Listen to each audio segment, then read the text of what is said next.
been a year of shocking testimonies.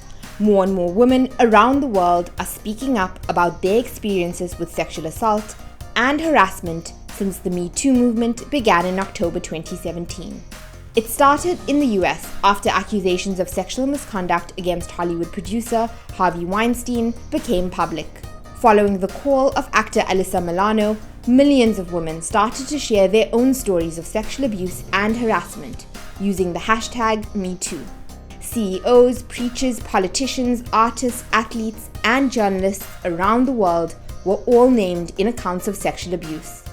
A year later, the movement is still gaining momentum.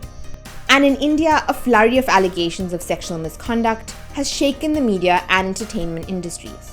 It was triggered by actor Tanushree Datta, who made allegations of sexual assault against her co-star Nana Patekar. Shortly after, a number of female journalists have come forward to speak about sexual harassment. We've sort of gone back on our own experiences and thought about what it feels like to talk about it, and I think a certain sense of, someone's getting justice, maybe I will get justice as well.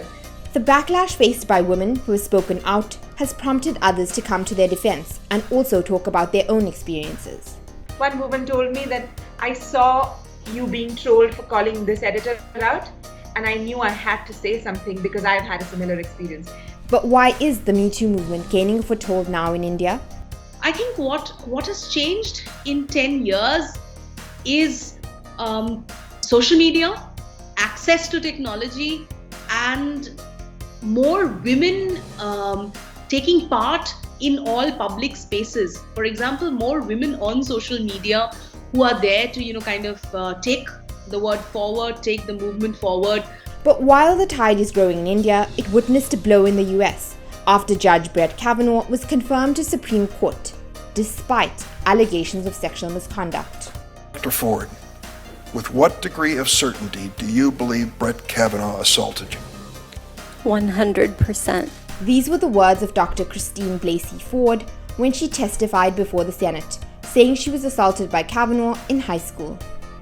But what many deemed as credible testimony did not stop the confirmation of Kavanaugh to the highest position in the Supreme Court, sparking fury among protesters. Hey, go home!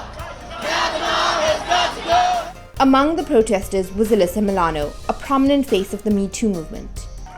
When I was sexually assaulted, I wasn't that much older than Dr. Ford.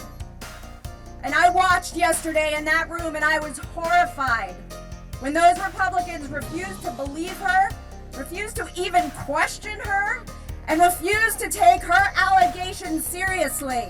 Many women now fear that the Kavanaugh confirmation will send a message to women that speaking out won't make a difference. I think there was a very deep sense of betrayal among survivors, that they could tell their stories, that they could break that silence and be heard, and that it still might not make a difference. Women in the Middle East and the Muslim world have also endorsed the Me Too movement. It has shaken up the media and entertainment industries in the region. In September 2018, songs of famous Moroccan singer Saad Lemajoured were taken off the airways by several stations after he was jailed for rape in France.